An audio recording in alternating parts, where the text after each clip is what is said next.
actually know your skin type? Well, maybe you think you know, but maybe you don't know really. So today I'll give you an extensive guide on how to determine your skin type. This is truly the most important thing you need to know before you buy any product, before you do any routine, and before you get influenced by anyone who want to sell you something. Because if someone tells you, hey, you need absolutely this product, or this will be the holy grail in your beauty cabinet, well, let me tell you, everybody is different and everybody has different skin types. So just buying something without knowing your own skin type will not help you, except just break your bank account. So there are several factors you need to consider when looking into your skin type. Start first with cleansing your face. It should be just a gentle, mild cleanser, and just pat your face dry and then wait for an entire hour without putting anything on there. And then we will examine your skin. So let's start with oily skin.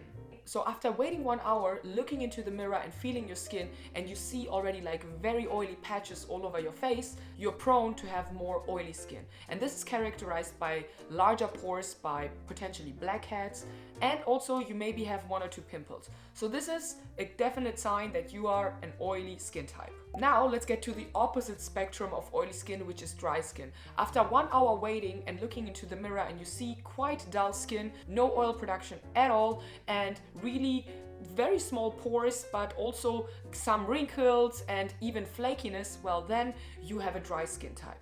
Also, if it's itchy and flaky, this is also a true indicator. And of course, then you should afterwards choose your skincare accordingly, which we will talk about right after, of course. And then there's something in between dry and oily skin, which is combination skin. Oftentimes you see the T-zone, meaning this part right here, is oily, while everything else is on the drier side and a little bit itchy. And this is of course then combination skin. And due to that, you should also use your products accordingly to that. And then to go even further, you might even have sensitive skin. That means your skin after that 1 hour of waiting, it's quite red to the touch, it's sensitive, it's irritating, it's flaky, so you probably have sensitive skin. If you do not have tons of pimples, but generally just like even rosacea prone skin, this is also very, very sensitive skin. If you don't have too much oiliness, too much dryness, and your skin is also not overly red, then congratulations, you have a normal skin type, which is the holy grail. And honestly, we often have actually normal skin types, but it's just like the products we are using which sensitize our skin and make us break out, compromise our skin barrier. So this is why it's also so important to use the products according to your skin type. And very important to add is that your skin type can also change over time. It can change with age, it can change due to environmental factors. In fact, sometimes in the summer you maybe have more oily prone skin, and in the winter it's a little bit more on the dry side due to the radiators and all the dry air out there. So really reevaluate your skin regularly, and also hormonal changes play a vital role. In fact, for us women, we have a hormonal cycle, and depending to that, also our skin type changes a lot. So depending on that, you can also tailor your skincare routine and enhance your skin throughout the time. And how to do that? If you are tending to have more oily skin, then you of course want to regulate your sebum production, meaning the oil which is coming out of your pores, and want to balance that out. And this you can do by using actually oily products. Oily products which mimic the natural sebum production to regulate that and to not make you produce overall oil even more. In fact, if you have oily skin and you use too many drying out products, you will compromise your skin barrier, and you will also make your skin even want to produce more oil because it freaks out, and then even makes you probably even get more acne and everything you do not want. This was my mistake when I started my skincare journey. I was only buying acne products. My skin was completely dry and it needed hydration.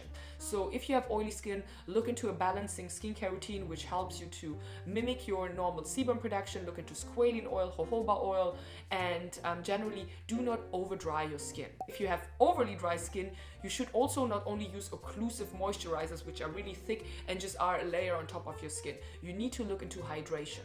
Hydration meaning something like hyaluronic acid or glycerin, which will really sink deep into your skin, and then you can layer it it off with an occlusive moisturizer to really get that hydration deep into the skin and keep it there. And then, of course, if you have sensitive skin, you need to look into really gentle ingredients and absolutely avoid at all costs any fragrance and essential oils in your skincare, because that can irritate your skin even more. And really try to calm your skin, to soothe it. And do not forget, at any skin type in general, to use sun protection, because the sun, regardless of your skin care regime, will really have the biggest factor when it comes to sensitizing it or make your acne break out more or even dry your skin out even more. So sunscreen for everyone out there for sure. And then this obviously also applies to normal skin.